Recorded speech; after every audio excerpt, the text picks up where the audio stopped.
We're focusing on something that directly impacts your revenue, how well you close the jobs you quote. You'll learn the systems, scripts, and strategies that these pros use to improve their close rate, present better options, and turn more estimates into booked jobs. Hello, everybody. Welcome to this session. My name's Chris. I'm the owner of Northwest Moss Removal, exterior cleaning and maintenance company in Seattle. I'm here with Rob of High Caliber Electric, and this session is going to be about estimates and maximizing the value of every lead that comes in. So we're going to do a little bit of talking about closing rates and estimates and following up on estimates and things like that. And I want to start off by just digging into why this is so important. So this is definitely targeted towards a little bit newer companies, because most of the time the companies that have grown and scaled have figured this out. But I would say this is one of the biggest struggles that I hear from a lot of smaller business owners that are either just starting out or are still smaller. Rob, I mean, think back to when you first started. I mean, did you even understand what closing rates and like follow-up rates and all this stuff was when you first started? Not. Yeah, no, you don't care about that. You just care about getting their first job and taking whatever you can get. So. Yeah, and it's crazy because a lot of times we hear these people talking about how like they want to maximize every lead. When you're newer, you don't get a million leads. You can't just throw leads away. So maximizing every single one and learning what affects your closing rate is super important. Yeah. So I guess to start off, like generally in the industry, like people say for a service company, a good closing rate's between 30 and 50%. If I remember correctly, yours is a little bit higher than that. Yeah. So you want to talk about that a little bit? Yeah, we're at 62%, but we weren't always at 60%. So we had to kind of dig into what we were doing wrong and then use those KPIs in order to change our systems and processes. Yeah. And that's the main thing is that I think I'll dig into is if customers or if you guys are already using House Call Pro, you're already like a step ahead of the game. Mm-hmm. You're off the pen and paper. A lot of these, I mean, you'd be surprised at how many people still are doing pen and paper. Did you start on just pen and paper for a while? Yeah, when I first started in the industry, I was working for a company where we were still on pen and paper. They were just transitioning into stuff. So, but if you're already on House Call Pro and you're a step ahead of the game, and then if you're using all the tools properly, it's gonna help that closing rate tremendously. For sure. But, I definitely want to talk about that because there's so many tools in House Call you can use to not just increase your closing rate, but really track and understand it. Yeah, reporting. Because it's so hard when you're newer. A lot of times you don't really understand all the data that you have in front of you. Right. So, or how to use it. Yeah, or how to use it. Because at the end of the day, if you want to grow and scale a company, you have to make decisions based on the data. But a lot of folks that are newer in business, they have all this information, but they don't really know how it's connected. Absolutely. So I guess an important thing for the audience, when we say closing rate, what we're talking about is, just to use round numbers, make it really easy. If you send out 100 estimates and you close 80 of them, your closing rate's 80%. If you send out 10 estimates and you close 5 of them, your closing rate's 50%. So another way to say it is estimate to job conversion. That's the term that House Call uses in reporting. Yeah. But essentially, the long story short is it's how many estimates that you create and send out to clients turn into work that you actually do and bill for and complete. And for me, like my closing rate's 38, 39, 40%, depending on the month. Mm. But one of the differences between your company and mine is I don't know how many estimates you send out per month, but we send out a crazy amount, somewhere between 500 and 700 a month. And we're probably a little bit of a volume game because our average ticket's about $600. Right. So depending on the type of company you run, you have to look at your closing rate a little bit objectively. Yeah. Because if you have a closing rate of 80%, but you're only sending out 10 estimates, it might be because you're priced a little bit too low. It might be because you're selling to the right people, but maybe not at the right rate. Because your closing rate being really good doesn't matter if you're not making any money. Exactly. You need to make sure your margins are built in there and you're getting your margins every time. Yeah. So like if you were talking to a newer guy in business in your industry and they said their closing rate was like 80 or 90%, what's your first thought? They're not charging enough. Because most likely they're not the best. They're not that good of a salesman. Unless they really are, which most owners who start their companies are really good salesmen. That's why they started their own company and they're really good at operating. But it's not scalable. So if you're closing 80%, that doesn't mean the next tech that you hire is going to be able to close like you close. So you need to have a scalable system in place and have systems and processes in place that you can scale and build. Unless you want to stay small, then stay small. But it's just not a scalable system. Yeah, well, and you mentioned margins, and I think that's one of the things that scares a lot of newer guys is they think about the idea of like increasing their prices. So like you're charging $80 an hour, and you realize that for your company, if you're going to cover your overhead, your profit, your margin, your expenses, you're more like $200 or $300 an hour.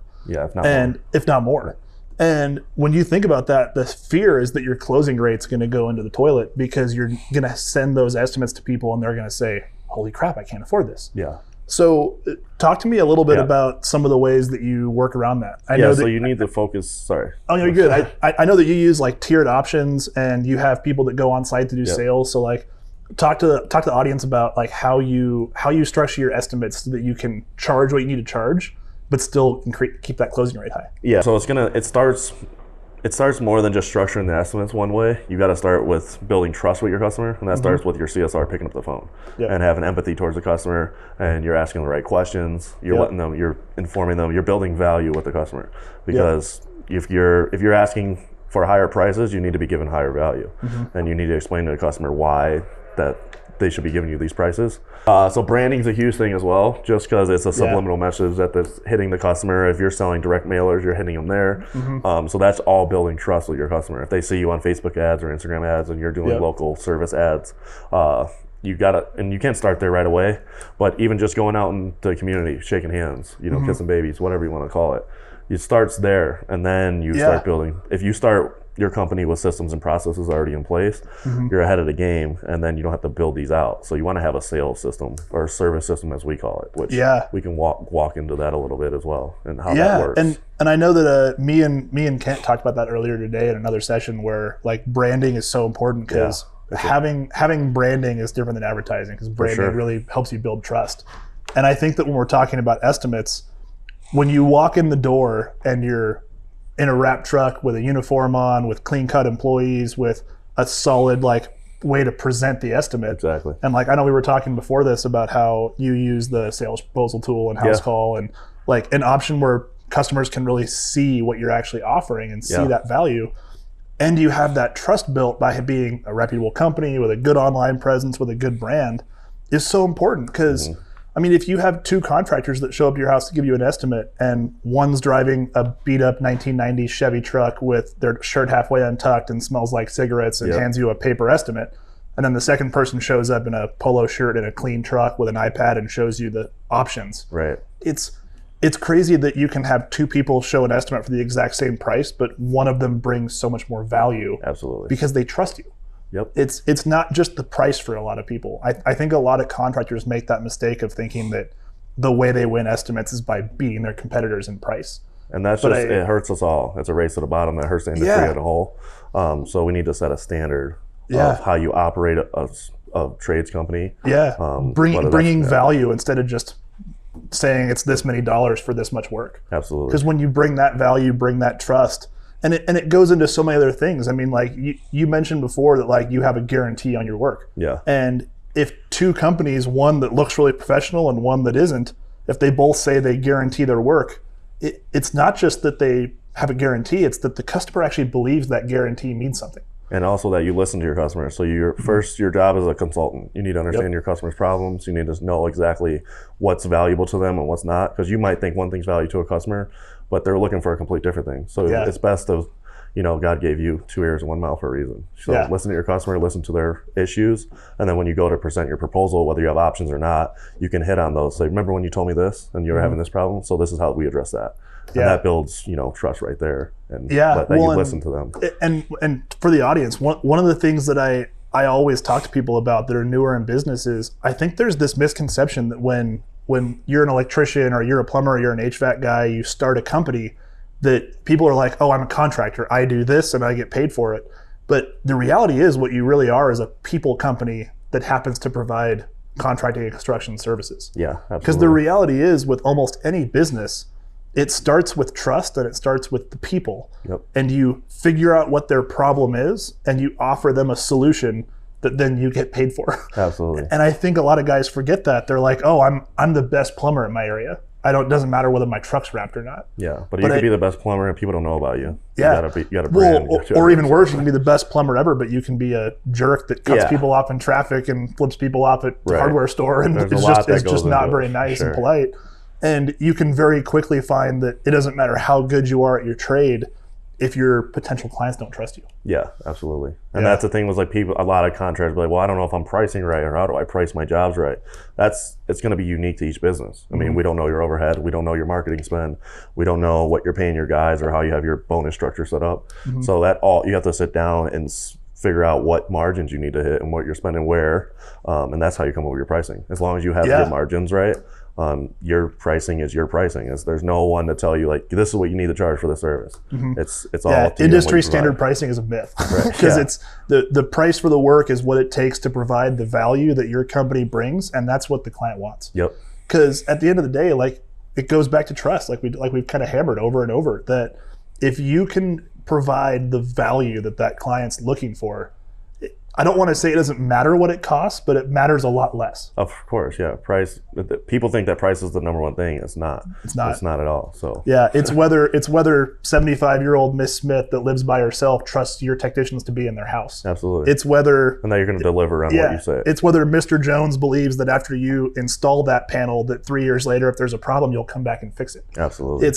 There's so much more to it than just you do X and get paid Y. Yep, absolutely. And we can move into estimates if you want on how we structure them, because I think we kind of got away from it. Yeah, I was going to say we got a little bit sidetracked, but I would love to talk about that because I think a lot of people in the audience, there's a lot of people listening that are plumbers, HVAC, electrical, and then there's also probably a lot of companies like mine that are more third-party home services. Like we do residential cleaning. I'm sure there's people out there that are doing everything from maid services to cleaning to, you mentioned pooper scooper companies. And there's so many different services that are in-house call or people attending this event that might not be the bigger companies like HVAC and electrical. But when you build estimates and build proposals, talk to me about how you structure yours, because you had a pretty cool way you were telling me about before we started recording that really helps present people different options. Absolutely. So it all starts with when you first get in the house. You know, there's a reason that your CSR took good notes. Your tech's able to look into House Call Pro and look at these notes and say, okay, well, Mrs. Jones having an outlet that's not working. So you want to address that first. And you want to say, hey, Ms. Jones, I know we're out here to address this outlet. And if you have a club membership, you know, you're mentioning that over the phone, you can offer club memberships right then and there. That builds value as well. But you want to address that situation first, but then you want to go into a safety inspection or whatever it is. So an evaluation of their complete system. And I know this is tailored towards HVAC and electrical and plumbing. Your industry is a little different, so it's harder to build options. So I'm just going to talk about my industry a little bit. Yeah, go for it. So it might not apply to everyone. Yeah, it's all good. I can add on. I can add on because I'm sure there's going to be similarities. Yeah. So talk about the way you do it, because I know that's going to apply to a lot of people, and then we can add on it. Absolutely. So then, you know, you might be like, your tech might get on site and we get this a lot, like, oh, the outlet change, whatever. What is it going to be? A couple $100 ticket? But that one ticket can turn into a major ticket if you go and you educate your customer and you're there as a consultant. So you're looking in their panel and you say, well, I'm here. How often do you have an electrician in your house? Not very often. People don't have electricians in their house. So it's like, is there anything else that you can think of that you might be going wrong or you might need? And the one question that I like to ask and train my techs on is if this was a perfect world and you can have everything, what would this room look like? What would your lighting look like in this room? What would you have USB outlets by your bed? Would you have a new smart panel? Would you want to turn your lights on with the push of a button of your phone? And then that gets your customer to open up. You want to ask open-ended questions.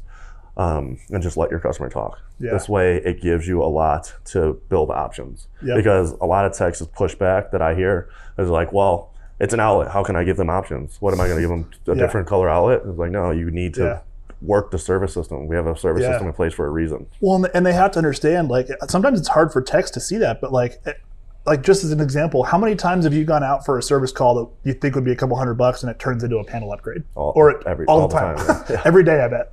And I think techs, like they know that on some level, but I think they forget that you're not just fixing that one problem.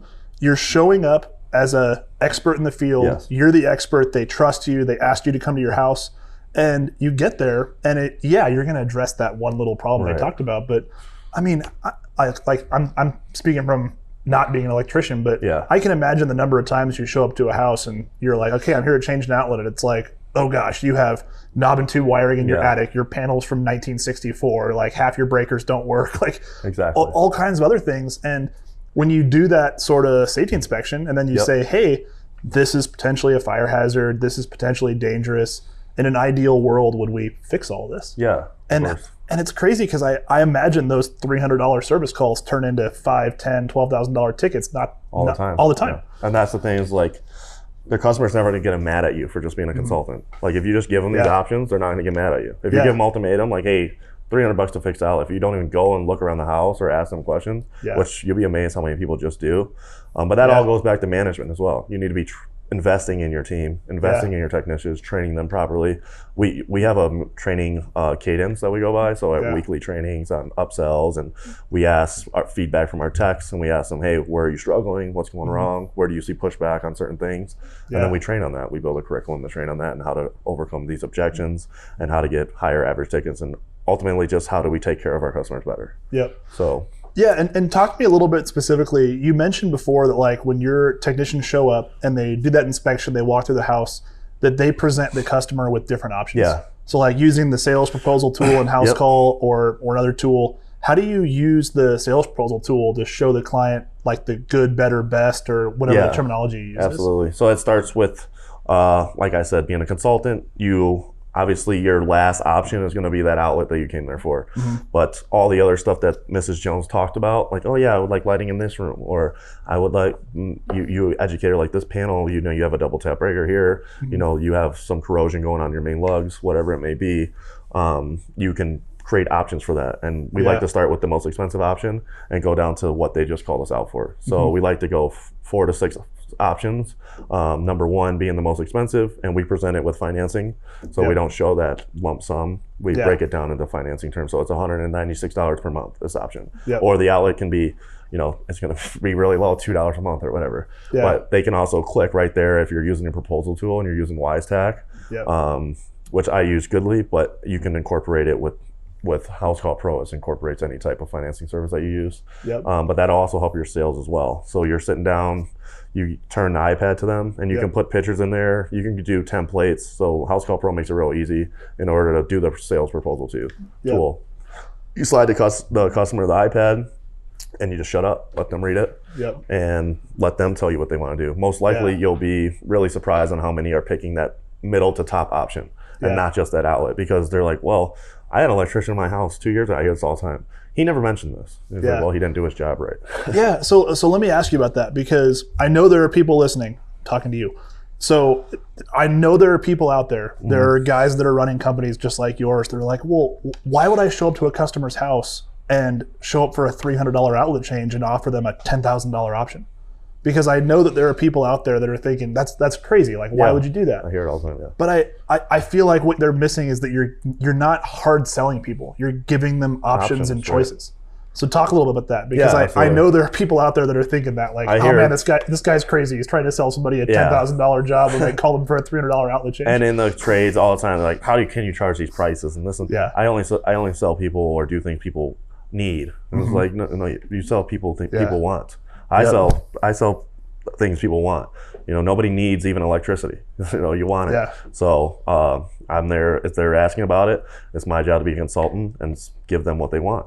So we're in that business. No one needs a Ferrari, but people want it and they buy it. So well, and it's something that's really hard for a lot of guys that are newer, especially guys that have been technicians for a long time. And their mentality is like, oh, my boss makes $1, I make a dime. I'm starting my own company because I deserve more.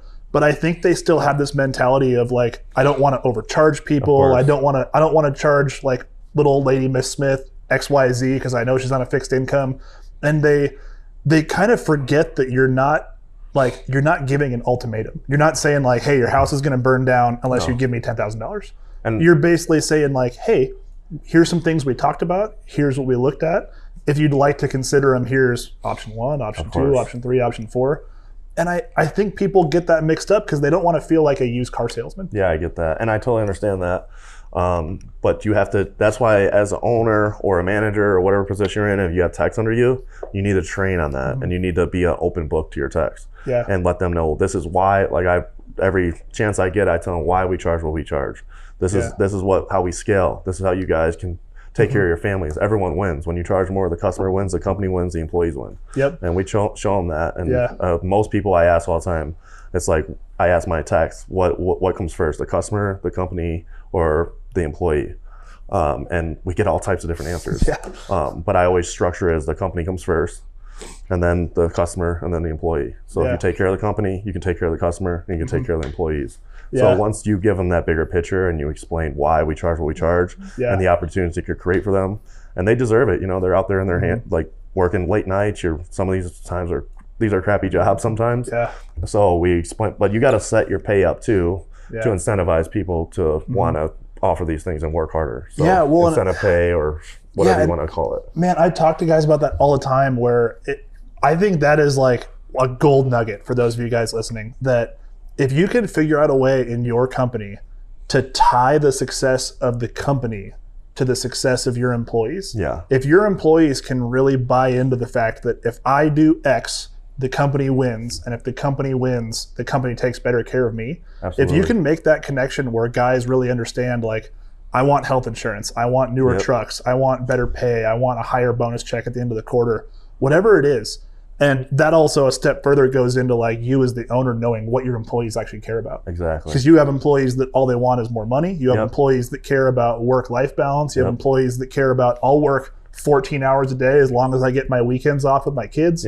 Like, you have to understand what your employees want. But if you can figure out a way to tie the company's success to fulfilling your employees' goals, that's a game changer. That builds just an absolutely unstoppable company culture. You start with a culture, and you want to get camaraderie and buy-in, like you said, and then it'll drive.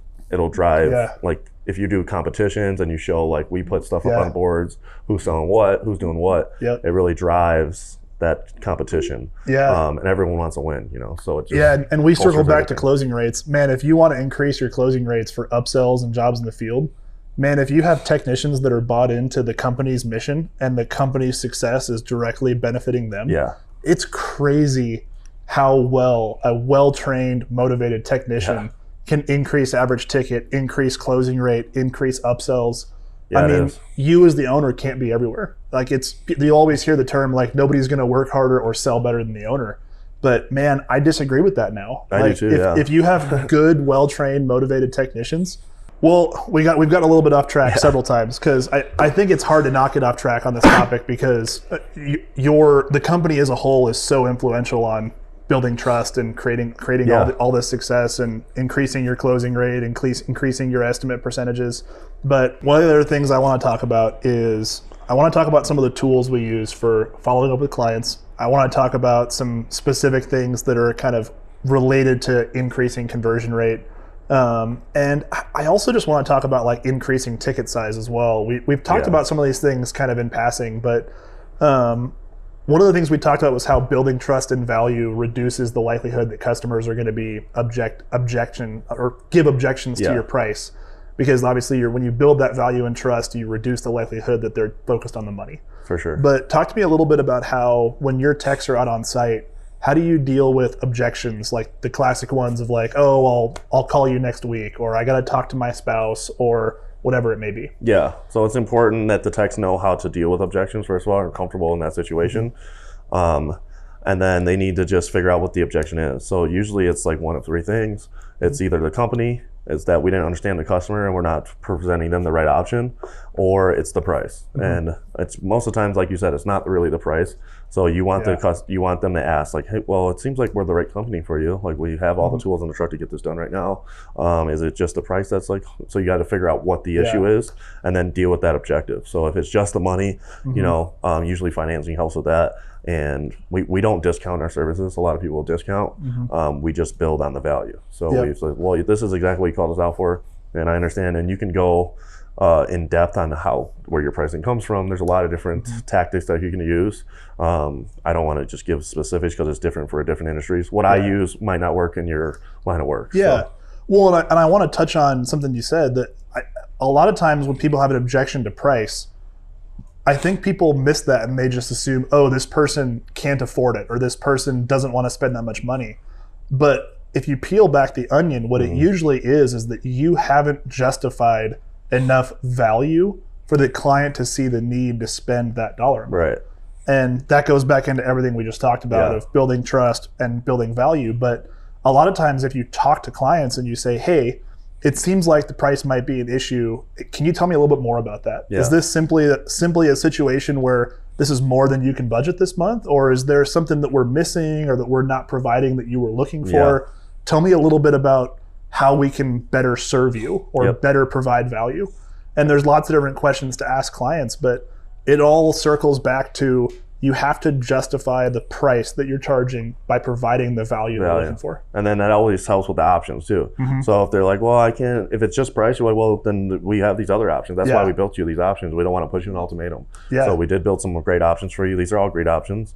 If you want to just go with this one today, that's totally fine. And we'll be happy to get it done for you. Yeah, and it's always funny too, how a lot of times if you give somebody a $10,000, $5,000, $3,000, $1,800 option. They might choose $1,800 today. But a lot of those clients call you back a few months later and say, "Hey, I want that other option." Because a lot of they still don't trust you. They want to, they still think maybe whatever. It takes, some people are hard to gain their trust. So if you do that one $1,800 job, they're gonna be like, and you give them overwhelmingly good service, they're gonna be like, wow, these people cleaned up after themselves. They took the time to pet my dog. They talked about the Green Bay Packers, Bears, whatever it is. You built rapport with the customer, and you did a great job, and you took care of what they wanted, and you just gave that 5-star. We say we give 6-star service, but if you give that 6-star service, they're gonna call you back in the future. And we don't look at I think it's important not to look at just hitting your customer we look at the lifetime value of a customer and how many times this customer's gonna call you back. And that's more important than just hitting them for that big one. Price. And by giving them those multiple options and then having systems in place, either with the tools and house call or something else, where that client gets quarterly newsletters, or they get an email from you wishing them happy holidays, or they get a text message from you a few months later saying, hey, we just wanted to follow up. Is everything still doing okay? Like, you have the marketing options in House Call Pro, you have automated texts or emails, all these different things that you can do to remain top of mind and maintain good branding. And you were talking about pipeline a little. Like earlier, it was interesting. You want to go into like how you use pipeline and how important it is, right? So it goes into the automation style. And that's kind of two-sided, because when you're talking about just the beginning stages of sending out an estimate, for us, with you, it sounds like you have a lot more people that you present them options and you close them on the first visit. For us, we send out 500 to 800 estimates a month. We do a lot of our estimates virtually. And when you look at the data, we actually close a lot of people on the second, third, fourth follow-up. The second or third touch point. And if you look at sales as a whole broad industry in the United States, I think statistically it's like the 5th to 8th touch point that most people actually buy something. Wow. And with Pipeline, what it lets us do is we have a lot of automated follow-ups. So we talk to somebody on the phone, the CSR takes their info, me or the office writes up a proposal, it gets emailed and texted to them. But they usually don't just get that email, look at it, and click accept. Usually it's the second or third follow-up. I'm guilty of that. When I get some companies hit me with the third, and I'm like, I'm gonna, all right, let me get them. Well, and it's funny because we do services that are more of a need and services that are more of a want. Right. And when we look at the data, for example, roof cleaning, we usually get an approval on the second or third touch point. Window cleaning, it's sometimes the 5th or 6th touch point. Wow. But that's because window cleaning is more of a want. Right. Whereas usually like mold and algae remediation, roof cleaning, gutter cleaning, it's not necessarily a true need, but it's a lot more necessary than just cleaning the windows so they look nice. So if you have those systems in place in house call or otherwise to automatically follow up with people, send them that email reminder, send them that text reminder, it's amazing how many people are just so busy that they ask for the estimate, they know they need to get it done, but they forget until they get that reminder. And it's automated. Like, you don't have to hire someone in office to do it, it just does it. So it's like, that's why. If you're not using it, there's like, why? Yeah, that's one of the reasons I love Pipeline, because Pipeline's easily the best add-on that House Call has, because it saves me so much time and my office so much time. It's a no-brainer. Yeah, and it takes a little bit of an initial Like they learn it and how to use it, which I think that's what most people are scared of. So like, I see this feature, but I don't know if I have time. And most people are so busy. Just take carve out some time, 4 hours, whatever it is, just learn how to use pipeline and how valuable it is. And like, that's my problem. I didn't use it at first because I was like, I'll get to it or whatever. But then I got it and I was like, wow, I can't believe I regretted not using it. Yeah, well, and it's funny because I've talked to a lot of other folks in House Call Pro about how they use it, and I've heard people that have actually used it and then not really set it up, and then they cancel it, and then they end up resubscribing to it because they realize how valuable it was. For sure. And it does take a little bit of setup, and you have to get everything tweaked. But man, I don't know how I live without it at this point. Same. Because it really does take a lot of the mental load off of having to figure out whether you followed up with people. Because when you look at your closing rate, it's so important to make sure that you have those automatic reminders, you have those follow-up touch points. And I know years ago, I remember I was sending people manual text messages like, hey, have you thought about whether you're going to hire us or not? And it just takes a lot of that load off. Yeah, it's exhausting. And that's how you get burnt out, like doing that stuff. Yeah. But it's nice to get email saying they approved your cut. You're like, what? It's like, this is from 2 months ago. They approved it. That's nice. It's always nice when you get one of those emails or texts from House Call and it's like, so and so approved your estimate. It's like, I forgot about that. Yeah, exactly. But pipeline didn't. Yeah. So we've talked a little bit about like the tools for creating sales proposals and talked a little bit about pipeline.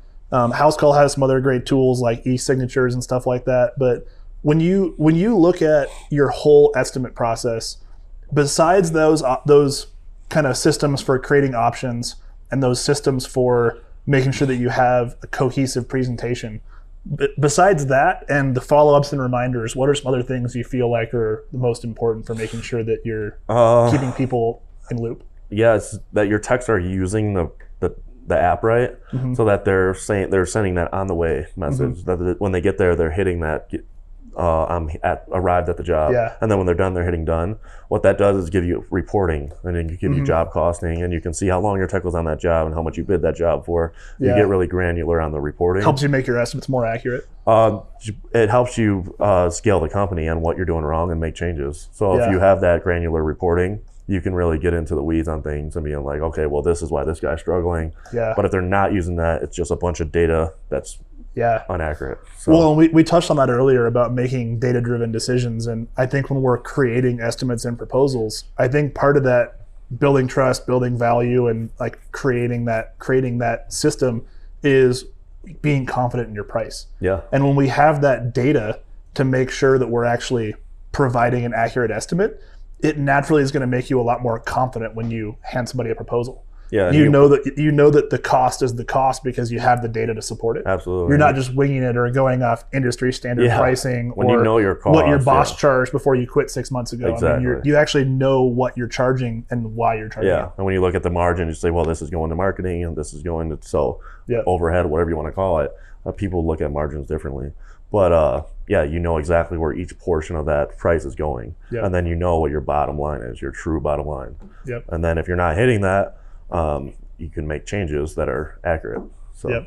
All right, Rob. Well, I think we're going to wrap up. I want to just kind of briefly review what we touched on. This whole conversation was about maximizing the value of every lead. And we're talking about estimates, we're talking about conversion rates and all this data.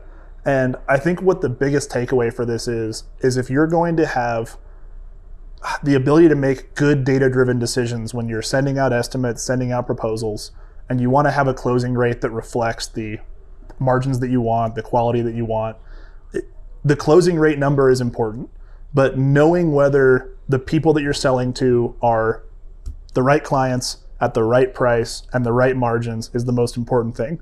We talked about how like the industry standard for a closing rate is 30 to 50%, but you could have a really successful company with a 30% closing rate or an 80% closing rate if the margins are right, if the numbers are right, and you're providing that value to clients. We touched a little bit about building trust, about building value. And I think for those of you listening, one of the biggest takeaways to this should be when you're creating estimates, when you're creating proposals, and you're following up with clients and looking at these tools and systems to make sure that you're following up with clients, keeping in touch with clients, sending out estimates, keep in mind that the basics of this is just speed to lead, providing an accurate estimate that brings you good value and brings your customer good value, and that you're following up with them in a timely fashion. And the number is less important than the process. If you have the right processes in place, the right systems in place, and you're following up with people, your closing rate and your margins and your profit margin will improve. And as you're trying to set up these systems as a newer business, especially to grow and scale, getting this all figured out early when you're small is so much better than trying to figure it out way down the road when you've been losing a bunch of money for years. So kind of an actionable takeaway to this is think about the way you're doing it right now.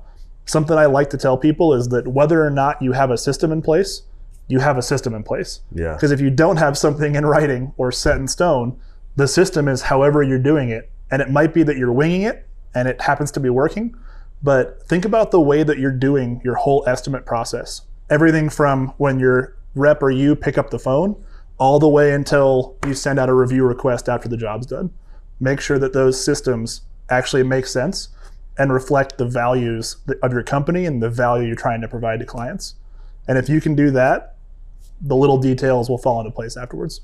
Yeah, I think it's important to always be building on your systems as well, making them better. Yep. Yeah. Thanks you guys for coming today. Yeah.